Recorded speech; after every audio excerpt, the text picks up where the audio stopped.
Artificial intelligence की मदद से होगी घुटने की ट्रांसप्लांट सर्जरी। डॉक्टर्स को मिलेगी एआई की मदद से रियल टाइम इमेजिंग और डेटा एनालिसिस की सुविधा। Apollo medics super speciality hospital में आर्टिफिशियल इंटेलिजेंस की मदद से होगा घुटने का प्रत्यारोपण।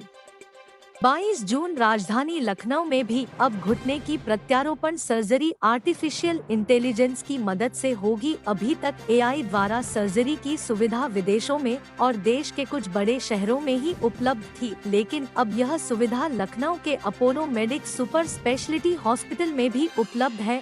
एआई सर्जरी के लिए एक आशाजनक नई तकनीक है, जिसमें घुटने के प्रत्यारोपण सर्जरी के बाद के परिणामों में बेहद सकारात्मक सुधार लाने की क्षमता है। अपोलो मेडिक्स हॉस्पिटल ने आर्टिफिशियल इंटेलिजेंस का उपयोग करने वाले अत्याधुनिक रोबोट को पेश करके आर्थोपेडिक सर्जरी में एक महत्वपूर्ण उपलब्धि हासिल की है। इस एआई आधारित रोबोट को विशेष रूप से घुटना बदलने की सर्जरी करने के लिए डिजाइन किया गया है। यह क्रांतिकारी तकनीक है जो फिलहाल दुनिया भर में बड़ी सीमित संख्या में इस्तेमाल की जा रही है।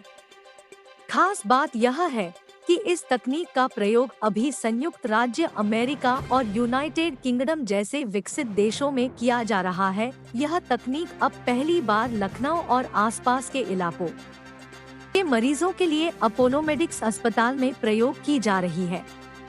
इस महत्वपूर्ण उपलब्धि से अपोलो मेडिक्स अस्पताल एडवांस और अल्ट्रा मॉडर्न सर्जरी तकनीक का इस्तेमाल करने वाला इलाके का अग्रणी अस्पताल बन गया है। डॉक्टर बताइए कि कौन सी तकनीक लेकर आपने हम लोग आज यहाँ पे सफेद हुए हैं रोबोटिक सर्जरी को इंट्रोड्यूस करने के लिए, robotic surgery in joint replacement. ये जो रोबोट है ये स्पेसिफिक ऑर्थोपेडिक रोबोट है जो कि सर्जिकल प्लानिंग को परफेक्टली एग्जीक्यूट करके जॉइंट को परफेक्ट पोजीशन में लगाता है।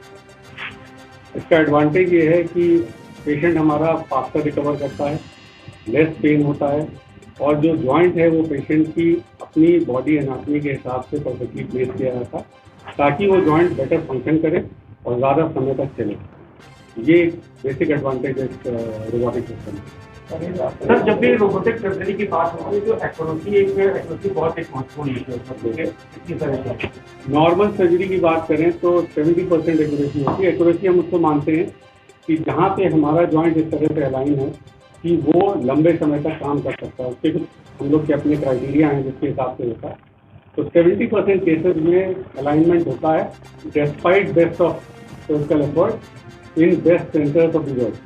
जो एक्सपीरियंस सर्जन है उनके हाथ में भी 70% केसेस में होता है। 30% केसेस में कुछ ना कुछ समस्याएं होती हैं या जॉइंट उतना अच्छा अलाइन नहीं होता, उतना अच्छा फंक्शन नहीं करता। अगर आप रोबोटिक सिस्टम की बात करें तो मोर देन 95% केसेस में हम बेटर अलाइनमेंट दे सकते हैं।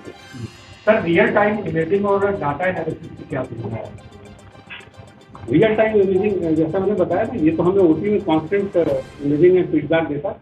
इमीडिएट जैसे जैसे हम पेशेंट का मूवमेंट कर रहे हैं, जैसे हम जॉइंट को चेक कर रहे हैं, सारा डाटा हमारा मॉनिटर पे रिफ्लेक्ट हो रहा है, रोबो हमें उसका फीडबैक दे रहा है और उसके अकॉर्डिंग हम अपने करेक्शन करते हैं। उसी से इम्प्रूवमेंट होता है कि अगर मान लीजिए जॉइंट आपने अच्छे से लगाया, उसके बाद वो हमने टेबल पे चेक किया कि उसका मूवमेंट, उसकी स्टेबिलिटी उसकी अच्छी नहीं जितनी होनी थी, तो हम इमीडिएटली उसको करेक्ट कर सकते हैं रादर देन कि वो पोस्ट ऑप में ऑपरेशन के बाद हमें पता लगे कि ठीक है।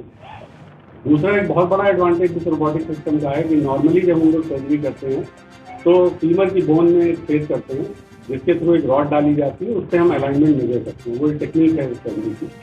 उसकी वजह से कुछ सर्जन कॉम्प्लिकेशंस होते हैं।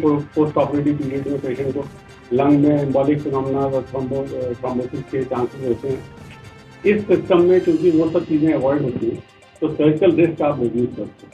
इवन इन ओल्डर पेशेंट जहाँ पे मल्टीपल प्रॉब्लम्स हैं, यहाँ पे लंग की प्रॉब्लम है, वहाँ पे भी आप इस सर्जरी को रिलेटिवली सेफर बनाते हैं। तो it's safe surgery, better align joint and which is going to last long.